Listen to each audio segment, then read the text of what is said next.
ప్రభుత్వానికి ఒక ఓటు కూడా వేయకూడదు. అలా వేశాడంటే వాడు రాష్ట్ర పౌరుడు కాదు.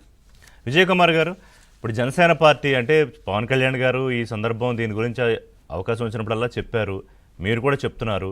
ముఖ్యమంత్రి అయితే నిన్న చాలా స్పష్టంగా క్రిస్టల్ క్లియర్గా చెప్పారు how it works PPP model అని. మనం కూడా ఇప్పుడు మాట్లాడుతున్నాం. సో ప్రజలకి అర్థమైంది అని మీరు అనుకుంటున్నారా, లేదా ఎంతో కొంతమంది ఇంకా జగన్ చెప్తున్నట్టు అయ్యబాబు ఇదేదో అన్యాయం జరిగిపోతుందనే భావనలో కొంతమంది ఏమన్నా ఉండే అవకాశం ఉందా? అంటే ఈ కోటి సంతకాల వ్యవహారం ఎక్కడి నుంచి వచ్చిందని నా ప్రశ్న.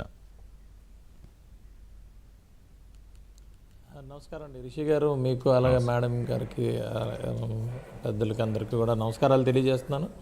అలాగే ఏబిఎన్ వీక్షకులకి చాలా రోజులు అయిపోయింది వచ్చి. ఎమ్మెల్యే అయిన తర్వాత అంటే మేము వాళ్ళ అంటే మేము ఎమ్మెల్యే అవ్వకముందు కంటిన్యూస్గా మేము ప్రశ్నించేవాళ్ళం. ఈరోజు అవి ఏదైతే ప్రశ్నించామో అవన్నీ కూడా ఈరోజు ఆచరణలోనే తీసుకురావాలనే ఒక తాపత్రయంతో కొంత ఎక్కువగా వర్క్ చేయాల్సి వస్తుంది. అది కూడా మాకు నాయకులు చంద్రబాబు నాయుడు గారు, పవన్ కళ్యాణ్ గారు, లోకేష్ గారు, మా మనోహర్ గారు మొత్తం అందరూ కూడా చాలా హెవీగా వర్క్ చేస్తారు. మమ్మల్ని ప్రతి విషయం మీద కూడా చాలా క్లారిటీ ఉంటుందండి.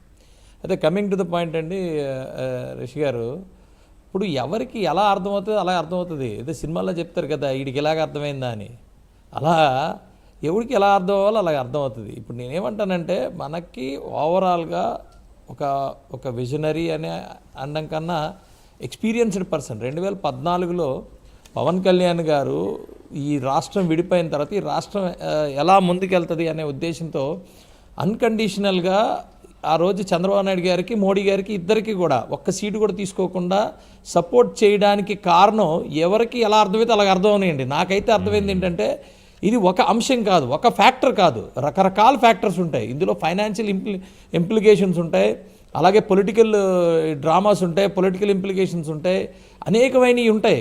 ఇవన్నీ కూడా మనం ఎలా ముందుకెళ్ళాలి అనే ఉద్దేశంతో మనం ఉండాలండి. ఓవరాల్గా ఆంధ్రప్రదేశ్ ఏంటి, లోకల్ కండిషన్స్ ఏంటి, మనం విడిపోయిన తర్వాత ఉన్న పరిస్థితులు ఏంటి, అలాగే దేశంకు ఉన్న పరిస్థితులు ఏంటి, దేశం నుంచి మనకు వచ్చే సపోర్ట్ ఏంటి, మన నుంచి దేశంకి వెళ్ళే సపోర్ట్ ఏంటి, అలాగే ప్రపంచ స్థాయిలో దేశాన్ని నిలబెట్టేటప్పుడు మన పరిస్థితి ఏంటి, ఇలాంటివి అనేకమైన ఫ్యాక్టర్స్ ఉంటాయి. ఇందులో మన రూపాయి వాల్యూ ఏంటి, మన పరిస్థితులు ఏంటి, మన ఫైనాన్షియల్ స్ట్రక్చర్ ఏంటి, మనకుండే అడ్వాంటేజెస్ ఏంటి, డిసడ్వాంటేజెస్ ఏంటి, ఇవన్నీ కూడా మనం క్రోడీకరించుకొని తెలివిగా ముందుకెళ్లాల్సిన పరిస్థితి వస్తుంది. ఎగ్జాంపుల్ ఇప్పుడు దుబాయ్ ఉందండి. దుబాయ్లో ఒకప్పుడు ఏంటి అనేది, ఒకప్పుడు రెవెన్యూ ఏంటి మన రూపాయి, దుబాయ్లో రెవెన్యూ రూపాయే అక్కడ అఫీషియల్ కరెన్సీ. ఈరోజు అఫీషియల్ కరెన్సీ వాళ్ళుగా మనకన్నా బ్రహ్మాండంగా చేశారు. ఒకప్పుడు నాకు తెలిసినంత వరకు అక్కడి నుంచి ఏమి పండకపోతే ఎడారులు ఉంటున్నప్పుడు, ఆయిల్ బావిలు లేనప్పుడు వాళ్ళు మన దగ్గరికి వచ్చి లేబర్ పని చేసుకునేవారు. ఇండియాలోనే వచ్చి ఇండియా తీసుకొని మళ్ళీ వెళ్ళేవారు. అలా కొన్ని కంట్రీస్ ఉండే, దుబాయ్ ఒకటే కాదు, కొన్ని గల్ఫ్ కంట్రీస్లో కొంతమంది వచ్చేవాళ్ళు. ఈరోజు వాళ్ళ పరిస్థితి ఏంటి, ఈరోజు దుబాయ్ అలాగే యూఏఈ మొత్తం తీసుకోండి, యూఏఈ మొత్తంలో ఈరోజు ఆయిల్ మొత్తం ఎక్స్ట్రాక్ట్ చేస్తున్నారు. ఎక్స్ట్రాక్ట్ చేసిన తర్వాత one single point of time మనం ఎలాగా మనం సర్వైవ్ అవుతాం అనే దాని మీద వాళ్ళు దృష్టి పెట్టారు. అక్కడ రాజుగారు దృష్టి పెట్టిన తర్వాత కంటిన్యూస్గా ఆయన టూరిజంని పెట్టుకున్నారు, రకరకాల ఇన్వెస్ట్మెంట్స్ పెట్టుకున్నారు. ఇలా ఇప్పుడు మలేషియా చూసుకోండి, మలేషియాలోని వాళ్ళు ఆయిల్ పామ్స్ పెట్టుకున్నారు, వాళ్ళు టూరిజం పెట్టుకున్నారు. ఒక్కొక్కరిది ఒక్కొక్క అవకాశం, ఒక్కొక్క ఆపర్చునిటీస్ ఎలా ముందుకెళ్ళాలి, ఏం చేయాలి, అన్నిటి మీద. ఇక్కడ మనకుండే పరిస్థితులు ఏంటనే దాని మీద మనకు ఒక అవగాహన ఉండాలి. ఒక్కొక్కరు ఇప్పుడు ఒకే వ్యక్తికి ఇచ్చేస్తే రాజు అయిపోతాడు కదా. ఆయన జీవితకాలం పరిపాలించడానికి 25 సంవత్సరాలు 50 సంవత్సరాలు వాళ్ళ జీవితకాలం రాజు అయిపోతాడు. అది డెమోక్రసీ కాదు. డెమోక్రసీలో ఐడియాలజీస్ మారుతాయి. ఎవ్రీ 5 ఇయర్స్కి ఐడియాలజీస్ మారుతాయి. ఒక్కొక్కరికి ఒక్కొక్కలాగా అర్థమవుతుంది. ఒక్కొక్కరికి పిచ్చి ఉండొచ్చు, ఒక్కొక్కరికి మంచి ఉండొచ్చు, ఇంకొకరికి ఉండొచ్చు. కానీ ప్రజలు ఏం చేస్తారంటే ఇతనికి 5 సంవత్సరాలు ఇద్దాం, ఈ 5 సంవత్సరాలు నేను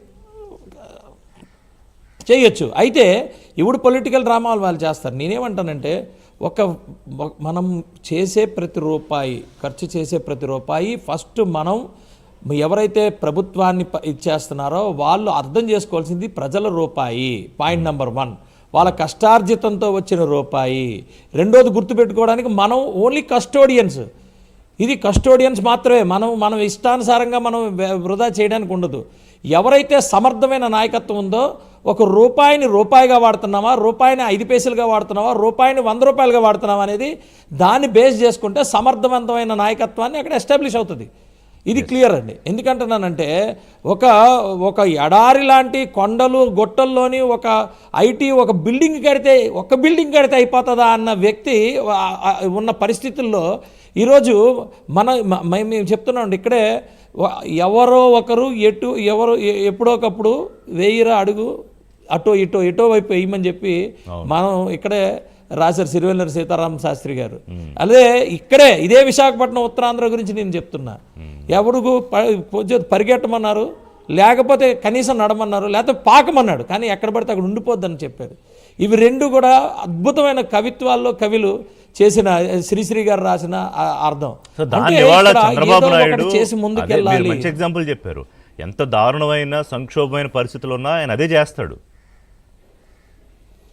నేను అంటుంది అదే అంటున్నాను. ఇప్పుడు ఒక 1.5 yearలో మన విజన్ ఎలా ఉంది, రేపు ఎలా రెవెన్యూ మేము ఎప్పటి నుంచో చెప్తున్నాం, డే 1 నుంచి చెప్తున్నాం.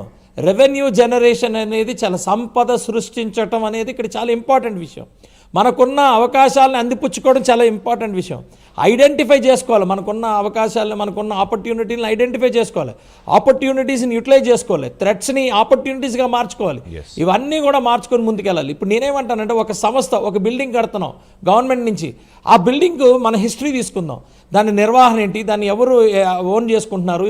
ఇప్పుడు నేనేమంటానంటే ఏది తప్పు కాదు, మీరు చర్చించి పలానాది ఒక బిల్డింగ్ కడుతున్నాము, ఆ బిల్డింగ్లోని దాని నిర్వహణ ఏంటి, దాని ఖర్చు ఏంటి, దాన్ని ఎలాగా మనం మీట్ అవ్వాల్సి వస్తుంది, దాన్ని ఎవరు ఓన్ చేసుకుంటారు, ఎవరు దాన్ని లైఫ్ లాంగ్గా సెక్యూర్ చేసుకుని ముందుకెళ్తారు, ఇలాంటి అనేకమైన ప్రశ్నలకి సమాధానం చెప్పాల్సింది, సమాధానం రావాల్సింది. ఎందుకంటే మనం ఇన్వెస్ట్ చేస్తున్నాం అందులో. ఇలాంటి వాటి అన్నిటికీ ఒక్కొక్క దగ్గర మనం చేసుకోవాల్సిన పరిస్థితి. దీన్ని చర్చించడానికి అసెంబ్లీ ఉంది. ఆ అసెంబ్లీలో చర్చించకుండా ఊరికే బయటికి వెళ్ళి డ్రామాలు చేసి సంతకాలు పెట్టాల్సిన పని లేదండి. మీరు రండి అని 100 సార్లు అడుగుతున్నాను. మీరు తప్పు చేస్తే మీరు ఎదుర్కోవాల్సిన పరిస్థితి ఉంది. మేము తప్పు చేస్తే మేము ఎదుర్కోవాల్సిన పరిస్థితి వస్తుంది. సంతకాలను తిరుగుతున్నాడు. ఒక్క సంతకం అయినా ఆయన సరైన సంతకం పెట్టాడా 5 ఏళ్లలో? ఒక్కటి.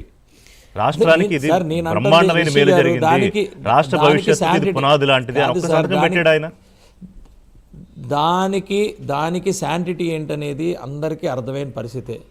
వీళ్ళు కేవలం ఏదో ఒక కార్యక్రమం మేమున్నామని ఉనికి చాటుకోవడానికి, నేను ఓపెన్గా చెప్తున్నాను రిషి గారు, ఆ పర్టికులర్ ఇష్యూ గురించి చెప్తున్నాను, ఆ పర్టికులర్ పార్టీ గురించి నేను చెప్తుంది ఏంటంటే వాళ్ళకి ఏ ఒక్క అవకాశం లేదు, ఎక్కడ కూడా మాట్లాడడానికి అవకాశం లేదు. మాట్లాడితే ఒక మాట మాట్లాడితే 1000 మాటలు వెనక్కి వస్తాయి.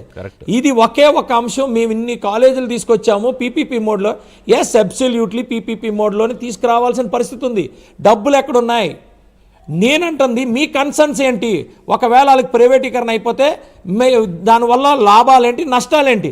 ఆ నష్టాలు మీరు చర్చించండి. దాన్ని మనం ఒకవేళ నిజంగా నష్టాలు అన్నప్పుడు దాన్ని మనమే కదా అగ్రిమెంట్ చేసుకునేది. Terms and conditions given by government of Andhra Pradesh. మీరు ఆ గవర్నమెంట్ ఆఫ్ ఆంధ్రప్రదేశ్లో